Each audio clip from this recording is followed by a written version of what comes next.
we're live. Welcome to the Cristopolis show. I'm here with Lem Gonsalves, also known as Saint.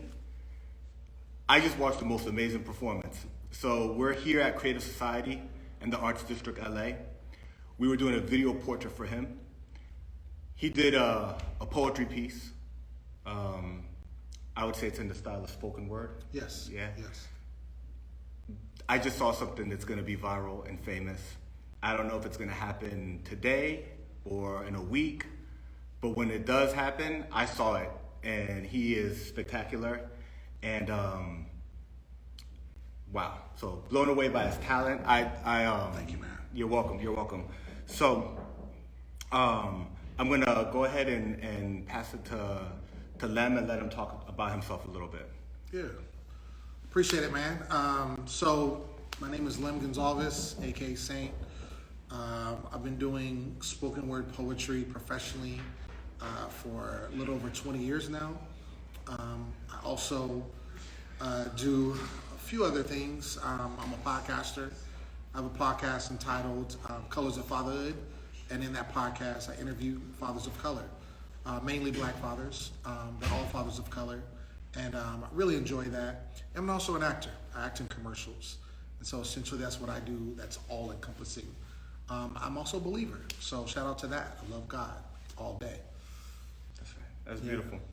So I was basically talking to Lem about the format. And what I like to do is kind of start, early on, as far back as you'd like to go in your career as a creative, and then kind of take us on the journey, like how you got to now, and then we could talk about what you've got going on now, and then we'll talk about what you want to do in the future. Sure, that sounds good. Yeah. Sacramento, born and raised. I probably penned my first poem in high school, trying to holler at girls. Well, that explains the basketball team, because I saw that you're a fan, right? Yes. And I was like, LA Cat's a Sacramento. He's a Sacramento. So you were born and raised in Sacramento. I was born and raised in Sacramento. Okay. So I'm definitely a Sacramento Kings fan. Shout out to that. First time in the playoffs, 16 seasons. Playoff drought is over. Super excited, but not going to talk about that now because I'll just take the whole podcast over with that. But born and raised in Sacramento. I probably penned my first poem when I was in high school. Like I said, it was a way for me to talk to the girls. I do the whole, it was mad corny, but I would do the whole write a poem and put it in their locker, and then they'd find it. And girls love that, man. I think girls love that. It didn't work. I'm just saying. So what happened after that is ended up kind of tabling it, and then I moved to Stockton with my family. My dad's a pastor, both my parents actually, and so in church there, I kind of picked it back up because I found it out as a way to just another expression for the ministry, and my faith. And so I started doing that. Started reading them during church services, special events, and then I entered this competition that had I want to say it had $5,000 up for grabs and a brand new car in the city of Stockton. It was unheard of. That's a big deal, right? Huge deal. So it was on the radio, and people from all over the country were coming to this contest. I'm just starting out. I don't anticipate to win anything, but I entered it. And so the people that ran it, when it was all said and done, became my mentors. And so they kind of helped guide me. They said, you really got something special there. We'll help cultivate it. So they kind of helped me get into the mainstream of poetry. And I found out this whole big wide world of spoken word. People actually did it for a living. There was a career for them. Yeah. They would travel. I knew none of that. Yeah. And so I started learning that. And once I got hold of that, then I just started taking off. And then the competition aspect, it's not there anymore, but there used to be a huge poetry slam. Yeah, poetry slam. Where they would go nationals, where every city, different cities every year, and they would host a national competition. So where you are locally, you would join a team. You would have to compete to make a team. If you made the team, then that team would compete against 72 other teams nationally. So 1 year it'd be in Chicago, next year it'd be in LA, next year it'd be in New York, things of that nature. So how did the team work? Was it like you were from probably a same city? Yeah, exactly. And then they pick the best talent, but then everybody does individual pieces. Right. So how it would work is, let's say here, let's take LA for instance. So we're in LA. So let's say there's a venue that's hosting a poetry slam. So they're a monthly venue, right? And so they have a poetry slam every single month. And so people compete individually. And so what can happen is if you, let's say, get to the first place, first or second of that particular month, then you've made it to the semifinals. Do you see what I'm saying? Yeah. So then they take all the poets that competed throughout the year, and then they put them all. So let's say there's 12 poets that are now in semifinals. So then those 12 poets compete against each other in the semifinals, and then get to the finals. Right. And so then now let's say you have 8 poets competing in finals, and they take 5 poets. So whoever the top 5 ranked poets in that competition, and it's like multiple rounds. So some, they'll take 3 rounds. So they'll accumulate your score, and then whoever's the top 5, then that's the team. And that team then goes to compete. And there's a coach involved, and that team, and they all summer, they practice, write new poems, practice their initial poems, write group pieces. So they may have, a group piece can be anywhere from 2 to 5 people in one poem, which is amazing. I'm telling you, I've been a part of a 5-person poem.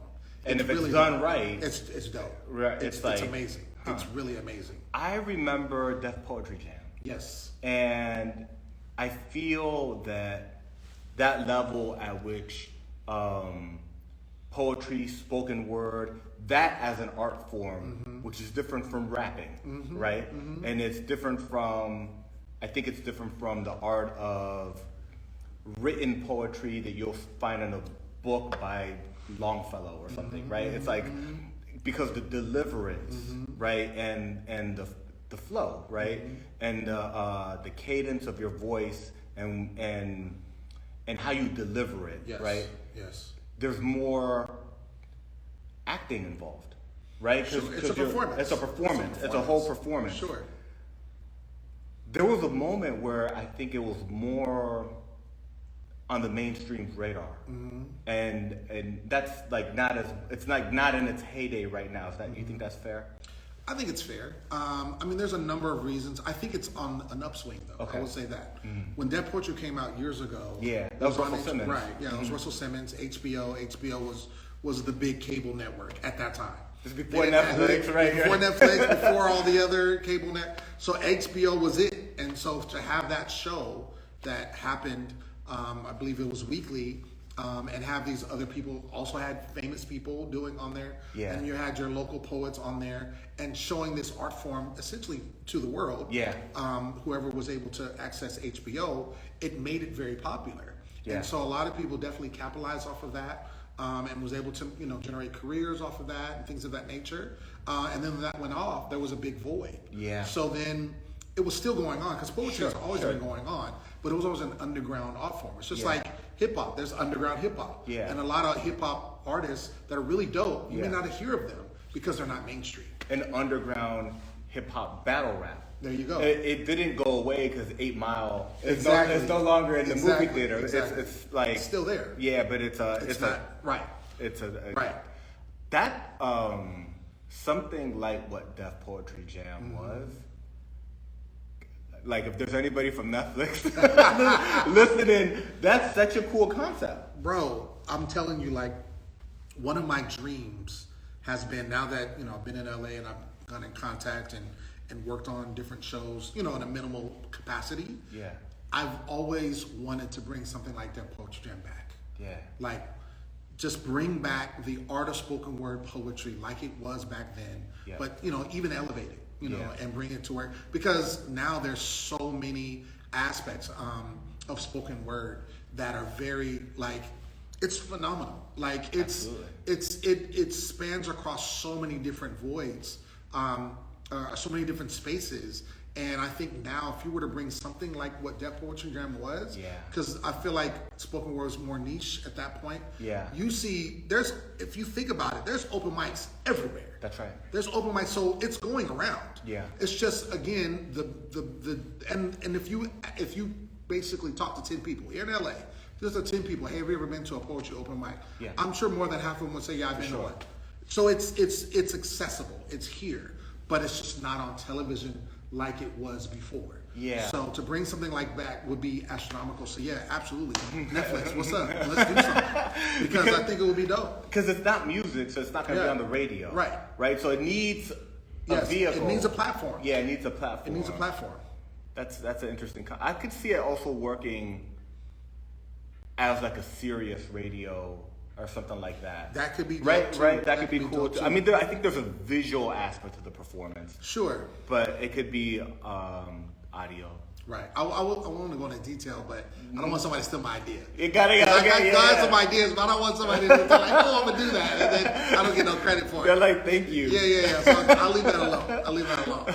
But yeah, there's a lot of things you can do with it. So we're here at Creative Society, and I got to see Lem as Saint perform, and it was spectacular. And then we did for a different format. We did an interview, and I was able to listen in and know that you've got a tour that you're planning and things that you've got going on. So you were talking about your poetry, so it may be a good moment to talk about like what tour the tour, who you're gonna do it with, where you're gonna do it, things like that. Sure. So yeah, tours are happening this summer. It's called the Good News Tour. Me and our really good friend Treje, who's a phenomenal poet. So we're going to be going on tour together, mostly California cities and locations, venues. California's big. Yeah, it is huge. People don't understand how big. You're from DC. Yeah, DC is like it's like DC, Maryland, and Virginia, but it's really DMV. like the Beltway, right? Right. That whole DMV, but California just gets swallowed that all. Right. And that's what's funny because I have family in DC, and they'll be like, I remember one of them was coming to LA, and my sister lives in Oakland, and he was like, "Hey, let's swing on to Oakland." Yeah, can it's you not just like come that. drive by? And it doesn't work that way. Yeah, you can fly over there. Right. But yeah, so but yeah, mostly California cities. We are planning to branch out to like Atlanta, DC as another place, possibly Houston, Vegas. So we're looking at several other cities, but mostly California for this first time. Okay. But yeah, essentially, like I said, Good News Tour. We're both believers, and so we're just trying to spread that good news. Yeah. Our poetry is very positive, uplifting. Yeah. We have work. We talk about challenges, and I actually have a poem where I talk about dealing with depression, and that's just one aspect. But also, it has a great ending because I'm working through it with the power of God and helping me through that. So so that's kind of where we are as far as our content. But yeah, we're just trying to get to a venue. Definitely holler at us. If you got a venue you want us to come to, I can, shoot me your email. I can send you our press kit. We have examples of our poetry and all of that on there, our bios, everything. But we're really serious about this. We really want to spread that good news, for sure. That's awesome. If somebody wanted to like find some of your poetry, can they find you online on YouTube? Absolutely. Yeah. So what should they search? What should people search to find? The easiest, to listen to it? The easiest way to find my work on YouTube is to type Saint, poetry. So if you type Saint, poetry, because I have my own channel, but a lot of it is just from different aspects of places I performed, and they've uploaded it. So if I've found out if you do Saint, poetry, mostly all my videos will come up, and I have quite a bit on there. Okay, that's awesome. Yeah. Is the joint that you did here today on on there? there. Okay. Absolutely. I think we should plug that, right? Because it's such a spectacular piece that you have, and the performance is amazing. What's the name of that piece? That piece is I Am. Okay. So if you are interested in looking up Saint's poetry, I highly recommend you look up I Am. It is spectacular. I think that piece will have its moment in the limelight. Right. It is, if you listen to it now, you are in the know of something that at some moment in time will be performed at the White House or, in front of, cameras on a major stage, because that is a very special piece. So it's called I Am. I highly recommend you look it up. Do poets in like spoken word, do they ever like release albums? Yeah, absolutely. Yeah. It's funny you mentioned that because just this past year, the Grammys have entered in a new category, spoken word poetry. Oh, really? Yes, just this year. They had spoken word, which was a category, but a lot of times you would get like people who did like audiobooks. Yeah. And things of that nature. Very few times would you see a poet actually win. Yeah. But they It's too broad. It's too broad. Yeah. So Like urban music. Exactly. It's like, And okay. Cisco wins hip hop album of the year. You're like, what? Right? No, hey, Cisco's the bomb, right? Right. Like all the underground hip hop cats were like, really? What? That's what's going The on. Thong Song won hip hop album of the year. Yeah. So it's kind of like that, but they actually created it and a spoken word poetry category this year. So now we have our own category. So, but yeah, poets have been releasing albums for forever. They put albums together. Some of them, I mean, I did a CD of my own. Okay. I did it last year. This is years ago. But yeah, I had a CD and it was just a recording, a live recording of a show that I did. And so I just put it all together on one CD. That's cool. Yeah, it was like 6 different tracks. So yeah. So you got the show coming up. Have you thought about maybe putting together like an album with all the new pieces or something like that? I mean, it's been thought about. I mean, it's a lot of work, obviously, and like I said, with me and Trujay, because we're doing it together. Yeah, and you do pieces together. We do pieces together. We have a couple of pieces together already. We're working on one more right now that we'll have. So we'll have a total of 3. But ultimately, she lives so far in the IE, Inland Empire. If you know anything about Southern California, it's out there. Yeah. Like Rancho Cucamonga, Gotcha. And I'm in the valley. She's a mom, a wife. She has 2 kids. So she has a heavy schedule. So it's hard to kind of get together to do that. It's something we're definitely looking for in the future. All right. For sure. I think that'll be fresh. But I know one of my personal goals is to write a book. Okay. So I want to write a book of poetry. And that's just kind of a next level for me. Okay. I've done the CDs. I had a DVD at one point in time. Oh, dope. But I think for me personally, writing a book would just showcase and just take me to another level in my writing. Yeah. And things like that. Because if you can, I mean, obviously I perform with spoken word, and so you're in the moment, and you hear it, and you hear my voice, and you hear my inflection, and if it's a poem about something painful, you feel my pain. Yeah. But to be able to take that same poem and put on a book and get that same feeling, that's more difficult. Yeah. So I want to get to that point where that same poem, you can read it and have those same feelings. That's awesome. Yeah. I can't wait to see that book. So I'm hopefully by next year, that's the goal. That's awesome. Yeah. And I could see probably with some imagery in the book. Sure, Right, so you got the pieces, because like the piece that you did here, the visuals that could go with that. Sure. I look forward to seeing that, man. I know that your star's rising. Thank you, man. Thank you. So you shared with us like how you got into poetry, and then we've talked a little bit about your career, and you've been in the game now for 20 years, and you've got a tour coming up, and we talked about the tour a little bit, but you got a podcast too. I do. Right, and you've been doing it for a little bit. Yes, since the pandemic. Yeah. Started it in 2020. So tell us about your podcast. Oh man, love the podcast. Colors of Fatherhood is the name of it, and so essentially I do just that. I interview fathers of color, and so all across the way, mostly Black fathers, but all fathers of color. And so the reason why I started it is because I realized there was a need for it. Yeah. There wasn't anything content-wise that really much that celebrated that or highlighted that. And I also wanted to dispel the myth. I mean, the thing I say in my intro is I wanted to do 2 things. I wanted to dispel the myth that, fathers of color were not in the home, or absent. So I wanted to do that, number 1. And the second thing I wanted to do was shine a light on those fathers that could help someone else. Essentially that like a new father out there, they could hear from someone else that they might not be privy to. Yeah. But they could listen to this podcast and be like, oh man, I'm going through the same thing. My dad wasn't there. So he's navigating it in this way.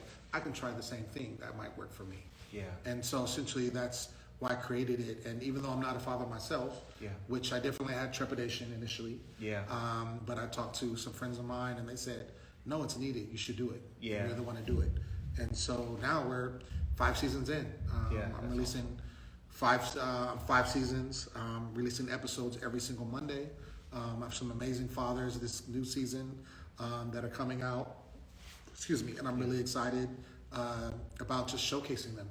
Yeah. And letting people know and see like they really have some good dads out there. Just some good dads. So I come from a divorced household. Okay. And I was raised by my mom. Okay. And, two immigrants, right? So my mom's from Guatemala, my dad's from Chile. Okay. And, things didn't work out, and I was raised by my mom, so I didn't really have a father figure. And so having a resource like what you've created, I find incredibly valuable. I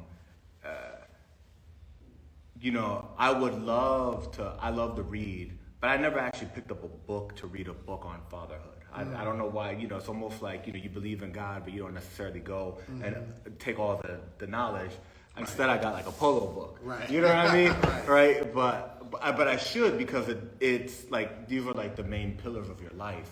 And it's just, I can make 100 excuses, but like I just haven't. Sure. So that to create content like that's accessible and easily digestible, right? You're like driving somewhere, or like you're at the gym, and maybe you feel that you could be better, and you're kind of looking for a resource. I think it's spectacular. It's a spectacular idea. Yeah. But I also think that one of the things that whenever I'm talking with men, and it's like in a non-competitive way, right? So like, guys are being vulnerable and they're talking.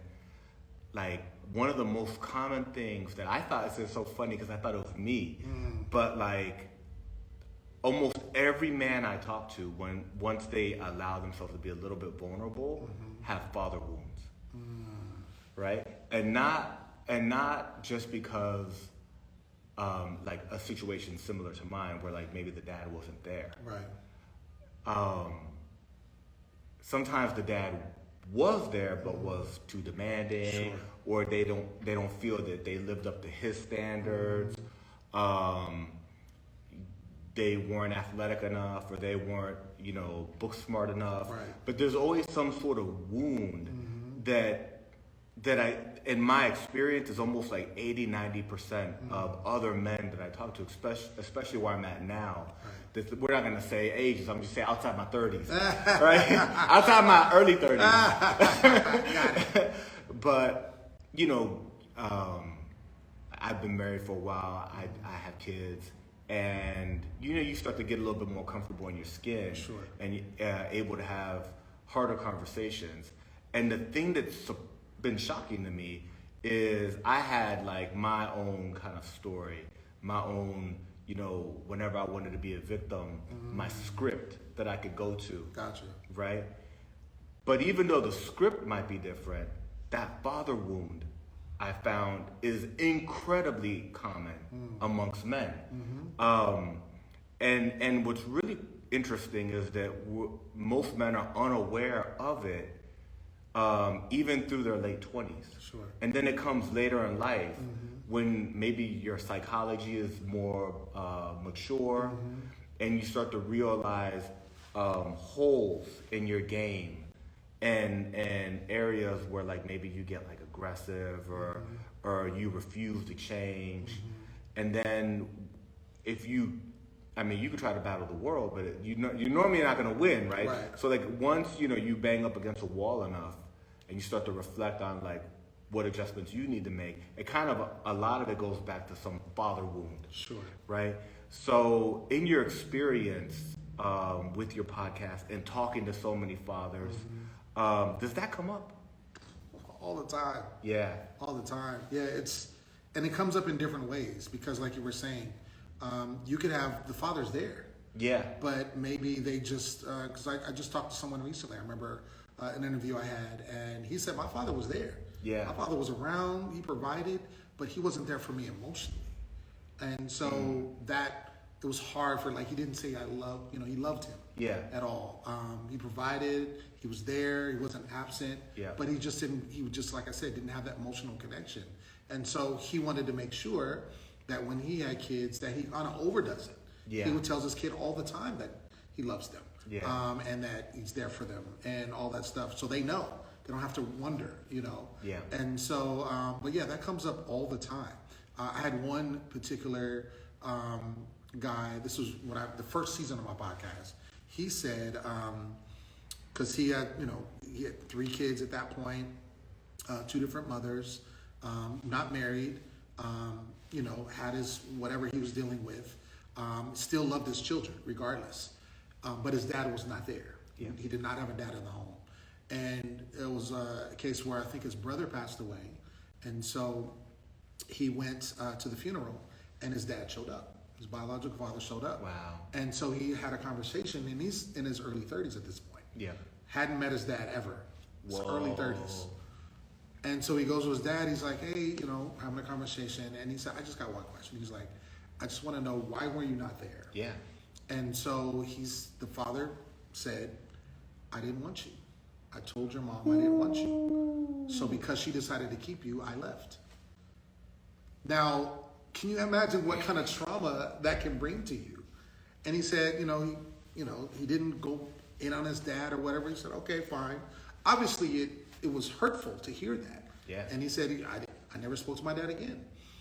He felt like there was no need to. But the trauma that brings when you're like, your dad is already gone and you're living your life as a man and trying to make it and doing all these things. But now you come across with the person that did give you life and find out they didn't want you at all. And that's why he left. And in 30 years, the dad had all those 30 years to make Sure. up some sort of story. And he just came out and was like... I didn't want you. He said, the only thing I respect is that he told me the truth. Right. He at least told me the truth and didn't try to sugarcoat anything. So when you talk about wounds, and I have tons of stories, bro. Yeah. I have tons of stories of men that have different varying degrees of, whether it's a trauma or whether it's something, like you said, a father wound or something. And a lot of times it doesn't come up until they become a dad. Yeah. Because it's something that's buried. And so they just kind of go through life as a single person. And then all of a sudden when they become a father, then these things come up. They're like, well, where'd that come from? Well, it came from somewhere in your past. Yeah. Something happened and you didn't have to deal with it before, now you do. Yeah. So those things come up all the time. Yeah. But it's how you deal with it. What's interesting to me, in my experience, I have 2 daughters, was I want to be, I say present tense, I want to be the best dad I could be. Sure. And I've always wanted to be what I didn't have in the house, right? So I was like, I always wanted somebody to be there and, put me in sports and be at my games and, do all that for me. But I'm a man and I've got 2 girls. I'm a girl dad, and it's different. It's so different. And I've had to, through mistakes, big mistakes, realize that what I wanted isn't what they need. And it's been so hard because, it's almost like when I don't know, like if somebody wanted to be like they had frustrated dreams of not being like some sort of athlete or something, so then they pushed their kids to do sports or something like that. But then that wasn't the right fit for that human being. They want to live vicariously through the child. So I was fathering vicariously. Woo! I was fathering vicariously through my children, right? And it wasn't the right fit because I was almost fathering them the way I wanted to be fathered as a little boy, Gotcha. So that's something that I've learned. My oldest is 13, and she probably got the brunt of it. And then my youngest is 9, and I hope I'm a little bit smarter in that gap. So I try to give them everything that I needed as a little kid growing up. But as girls, I've come to realize they need a different type of attention. They need a different type of support. I've got to watch my mouth in a different way, right? It's that whole thing. I do think that there is a difference in genders. That's my opinion, and then how you treat them is different because the emotions are different. Sure. And even in the modern world, if it's not as maybe clear and cut as in the past, or like in traditionally, I do think the society still kind of puts different demands on different genders, right? Yeah. So, as a dad, so I think that if you're a dad and you've got boys and girls, that's one dynamic. And if you're a dad and you've got just boys, that's another dynamic. And if you're a dad and you got just girls, it's another dynamic. Sure. And if you have more kids and then a boy enters, it's going to change the chemistry of the household. Of course. But in my household, like I'm the guy, there's mom and there's two girls, Right. and it's so that's something that I've actually had to learn on the fly, building the airplane in the sky. Yeah. Right. So that's been real interesting to me in my journey, like as a dad. That's dope. Yeah. Thank That's you. dope. Thank you. Trying, man. Yeah. Trying. You know. Well, what I think saying? it's one thing that I've found in doing the podcast, because I can speak to being a son, right? I have Absolutely. a father, so I can speak to being a son, and so, but in the podcast and talking with these fathers, and talking about the challenges, their triumphs as well, because they have some triumphant moments. But a lot of it just comes down to understanding, like a quote one of my recent guests said is that you have to understand that you're not going to be perfect. And you have to give yourself grace in the fact that you're not going to be perfect. It's just about doing better every day. We're human. It's just like my own parents. Like I can look at my own parents and be like, man, they did this wrong, they did that wrong, da da da. They're human beings. Yeah. They're not perfect. When I eventually become a father, I'm going to make mistakes too. Yeah. That's just part of what it is. But you have to understand that you recognize the mistakes and you just get better from it. And the thing is, your child is going to look at it and be like, okay, when you can come to grips of that, if you try to act like you're a person I'm going to be the do-all, end-all, and because I'm perfect and I'm the dad and stuff, they're going to look at you like, give you that side eye, So, but if they can see you in your imperfections, knowing that you're not perfect and always wanting to strive, they're going to respect that. Yeah. Hands down. Have you thought about, because like now you're in your 5th season, speaking of which, where can people find Oh, absolutely. your podcast Yes. and all that? Let's talk about that. Absolutely. So Colors of Fatherhood, it's a streaming podcast, audio only. I'm working on a visual component, still in the works. But for right now, it's streaming wherever you listen to podcasts. So the big ones are Apple Podcasts, Spotify. So they're there. Some of the other smaller networks, you can pick it up there. It's probably on like 8 or 9 podcast networks. But yeah, Colors of Fatherhood, you just type that in. The image, it's a bunch of crayons spread out, so you have the right one. But yeah, that's where it's at. I drop new episodes every Monday, and then I may go on break, in between seasons. But yeah, every Monday expect a new episode. But all the episodes, obviously, they stay there. So from all the previous seasons, they're all up there. Dynamic episodes, amazing. Are they labeled by like the guest? Yes. So every episode, interview with and whoever the guest is. Okay. It gives a brief description of, who that person is, like what they do, and then what we talked about, so you can get an idea of what's spoken about. So, I hope this doesn't throw you for like a loop, right? But like I do music. All right. And in hip hop, like if I was sitting with somebody and I was talking to them about my music, and they're like, "Dope, I'm gonna go check you out." Yeah. I don't want them to necessarily just go and pull up any song, right? I know what you mean. I've got like maybe they're not into hip hop. Right. So it's like I'm gonna have like 2 or 3 songs that I'm gonna say like. I'm like, all right, check out this one first. Yes. So is there maybe like an episode, like if somebody listening, because this stays online, right? So if somebody stumbles across this and they listen to it and they're like, I want to go check it out. Is there an episode or a couple episodes, by like this was a dope episode, right? That you could say like, if you just want to check it out, I would recommend this one. Sure. Actually, that's a great question, and I actually have a couple of them that I think are what I would call premiere episodes, or episodes where the person was very vulnerable. Yeah. All of them are good, obviously. Yep. Just like if you're a musician, all your songs are good. You love all your songs, Yeah. but you have your favorites, and so I have ones. My favorites are the ones where I feel like the men were very vulnerable. Something happened. Yes. So one in particular, this interview with Sekou Andrew. Sekou is he speaks all over the world. He's a poet. but he does like motivational speaking. Yeah. So he created a thing called Poetic Voice. It's actually really fresh. Oh, cool. Where he literally goes to, I'm talking about like big organizations like Pepsi or General Motors or whatever, and they have big conventions, and he'll go and do a keynote speech or, some type of motivational speech through poems, through poetry. But he, in trying to have a child, they were going through the in vitro process. So ultimately he talks about that and essentially what they went through. I mean, his wife had, I want to say 7 miscarriages before they would have their daughter. And they wanted a kid. They were trying. Bad, like wanted a child bad. And so, but they were going through that process. But ultimately, I want to say it was like 7 miscarriages, somewhere around there, before they had their daughter. The daughter's amazing, beautiful.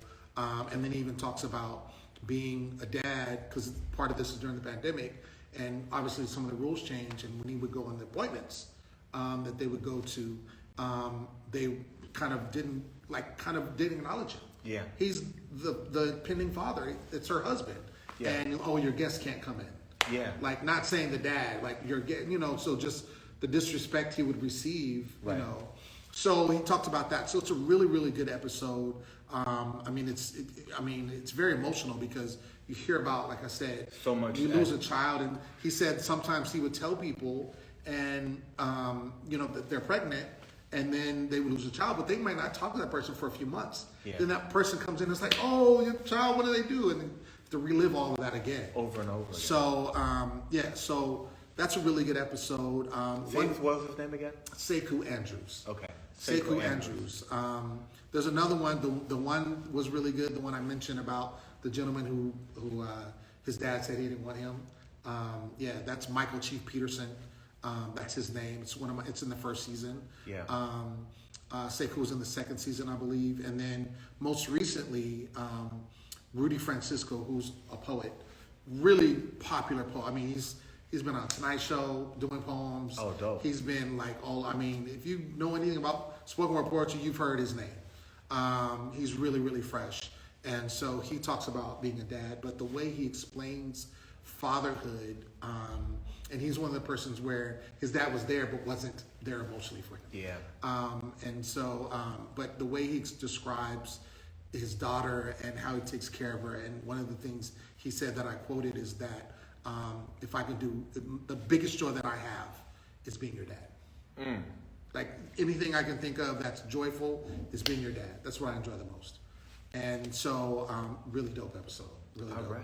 Thank you. I hope people check it out. I hope somebody sees it. Yeah. I think that one of the things that's interesting about just society, but then specifically about parenting, is that generations change, and it's noticeable, right? So, like, I grew up, single mom in the '80s, Section 8 housing. I was a latchkey kid. You know what I'm saying? But there was nothing like. I say it today, and sometimes I get the reaction, especially like if I'm in a more bougie environment. Yeah. It's like, oh, Section 8. Oh, you would be in an apartment by yourself. You're single mom, right? And I think it's the most normal. All the kids were like that. Sure. I mean, a lot of us, right? And we live in an apartment complex. I had a little shoelace with my key on it. I get home first. I'd watch my sister. You know what I mean? And we had cable and deli meats. I mean, it was on. You know what I mean? Like, it was Nickelodeon and it was the most normal thing. And you go out and you play outside. And now, you don't let your kids go anywhere without being around. So I think generationally it changes, because I think back to what I experienced in elementary school, and then my kids aren't experiencing that, but their needs are different. And it's just a whole different era, because we didn't have these, and we didn't have, it's just everything's so different. So you really have to, I think, as a parent, not only do what you wish you had, and not only it's a full-time job, man. Like, you gotta be on. Oh yeah. Right? There's no cruise control. There's no I'm here, it's good enough. I'm bringing home the bacon, it's good enough. I'm you know what I'm saying? No, it's not. Right. The needs, the emotional needs, I think, are different. Absolutely. I find that really, really interesting. 5 seasons. Are you thinking about a book? With all the stories, with the, you know what I mean? For the podcast? Yeah. Ooh. Yeah, because, I mean, you've got all these people coming in. You've got premiere episodes Right. like you were talking about. Yes. There's so many lessons in the, you know, like, there's a dude named Tim Ferriss. Have you ever heard of him? He wrote this book that blew up called The 4-Hour Work Week. And then it was basically like, you know, like a lot of, and this is older, so, you know, now it's more common. Sure. But he was like the dude that was like doing hacks with virtual assistants and stuff like 10 years ago, right? Gotcha. So how you could use arbitrage in different currencies. And the book was like a mega hit. And then he had like 2 other books that were a spinoff, like 4-Hour Body, 4-Hour Chef. And then he started a podcast. Okay. And he has leverage, and he's got like a who's who. He lives in the Bay Area. But he made a book called Tools of Titans. Tools of Titans. Yeah, and what he did was that he took, because he had questions that he would ask everybody, like certain questions, like what's one book that you recommend? Okay. What's one piece of not that expensive, like accessible thing, technology or thing that you use all the time? And people would give him these wild answers, right? So he put together this book called Tools of Titans that essentially had really interesting perspectives that people used, really interesting techniques like mental models to help people in certain situations, because he had people like every walk of life, sometimes low-tech things that he would use. But as I'm talking to you, right, and this is you before kids, right? So like, you have so much knowledge on being a good dad, right? And the empathy that you get from being a good listener and taking in these stories and understanding the adversity that people have gone through in through loss, through mistakes, through what they didn't have in their life and what they're trying to compensate for, and you know, them being parents. That's you know, you distill that information down, you know. I mean, it's a great, suggestion. I had never thought of it, honestly. And maybe because I am not a father, so to put a book together speaking about father, it's one thing to put that together as opposed to being an interviewer, you know. Not that, again, it shouldn't happen or it wouldn't be received, but I hadn't thought of it. I just haven't thought of it. So, it's definitely something to think about because, like you said, I do have a ton of knowledge now, even outside of the podcast, just what I've learned from my dad and what I've learned from my brother who's a dad and my brother-in-law who's a father, and, men that go to my church and men that just, I just associate with in general. Most of them, because of where I am age-wise, most of them are dads. I have very few single friends.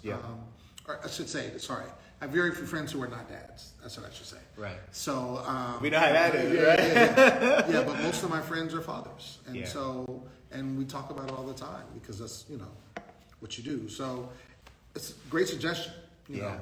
No, I think that's definitely something that would be a really dope audio book, right? I mean, it'd be a good book, right? But it's definitely something that I would listen to, especially at moments in time. You know what I mean? That I needed some advice.